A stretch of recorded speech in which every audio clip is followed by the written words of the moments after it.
Дэлхийд данслагдаж үнэлэмж үнцнээ тогтоосон хамгийн эртний ой Монголд тэр дундаа Хинтээ аймгийн Батчирээд суманд байна. Хаан Хинтийн улс нь Монгол орны зүүн хойд хэсэгт Хинтээ нурууны төв хэсгийн 3 аймгийн 9 сумын нутгийг эзлэн оршдог. Хамгийн өндөр цэг нь Хинтээ нурууны ноён ойргол асрал тайрхан далайн түвшнөөс дээш 2800 м өндөрт өргөгдөжээ. Нийт талбай нь 82% нь улирлын болон олон жилийн цэвдэгт ул хөрж дарахсан байна. Судлаачдын үзснээр хүн төрөлхтөн дэлхий дээр ямар нэгэн байдлаар улмөрөө үлдээгээгүй 1.4 тэрбум га газрын ой анх яаж ургасан тэр чигтээ байгаа гэж тогтоожээ. Ийм ойг эрдэмтэд анхдагч үеийн ой гэж нэрлэдэг. Нэгдсэн үндэсний байгууллагын тодорхойлсноор дэлхийн ойн бүрхүүлийн 3/1-ээс илүү буюу 36%-ийг анхдагч үеийн ой буюу голдуу халуун бүсийн ширэнгэн ой эзэлдэг.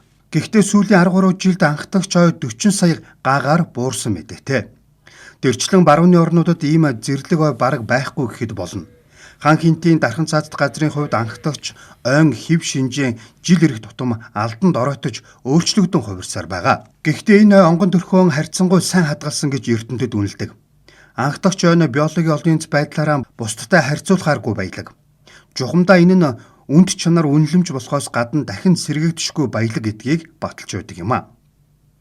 Зарилгаар тархалсан энэ газар Монголын ой бүхий бусад нутгаас нэлээд өвөрмөц цэвэр тайгын бүс бүхий газар.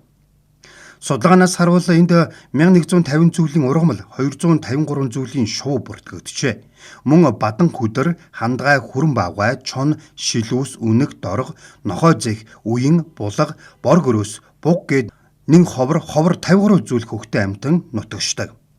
Түүнчлэн хэрлэн онон туул 9 захар, шороот, минж, ерөө зэрэг томоохон гол мөрний их болдог Хинтээ нуруу Монгол орны төдийгүй дэлхийн экосистемийн тэнцвэрт байдлыг хадгалахад чухал үүрэгтэйд тооцогддог байна.